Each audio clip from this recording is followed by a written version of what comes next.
Kita sudah mengerjakan sampai sini baru. Tahun 2015 yang sampai sini. Nah, 2015 ini anggarannya berapa? 2015 30 miliar. 2016? 2015 apabila nanti dapat multi-year yang 100 dijanjikan Bapak Presiden, kita akan melanjutkan sampai sini Pak. 100 M? Iya, 100 M itu. Jadi bisa salurannya yang ada 351 hektar. Gini deh, telepon karena aku Menteri PU dulu. Iya. Telepon Menteri PU. Iya, tapi nggak bisa habis 100. 100 itu. Apa masalahnya? Para TNI libatkan? Ini kan tender Pak. Hah? Proses tender. Kan kita belum, sekarang ini belum revisi kita. Belum tender nanti Pak.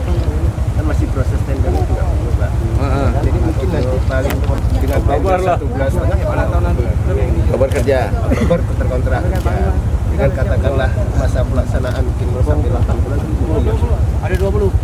Iya, saya. Iya, luncur Pak. 2 bulan Pak. Untuk selesai semua ini berapa anggaran? Hitungannya Bapak? Kalau Ngapain kita bangun yang bagus, susah? Ini sudah di depan mata. iya, ini depan mata Pak. Jadi ini sisa kebutuhannya besar.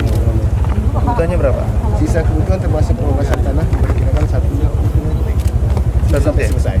Sampai selesai? Sampai selesai. Berapa lama Bapak bisa kerjakan? Sekarang ini yang menjadi prioritas pertama adalah dana kedua pembebasan tanah Pak. Ini pemerintah itu besar Pak. Kita bersama. Pasang badan Pak Menteri. Artinya kalau masalah pembebasan ini kalau ada uangnya saya Pak, nilainya 200 miliar. perkiraan kasar 200. Perkiraan kasar segitu. Ke kabupaten provinsi bisa nggak selesaikan Provinsi 200? kemarin Pak Gubernur mensikapi dia akan alokasikan. Tambah langsung alihkan kepada PU. Tahun ini Pak. Iya, untuk 2016. Pergeseran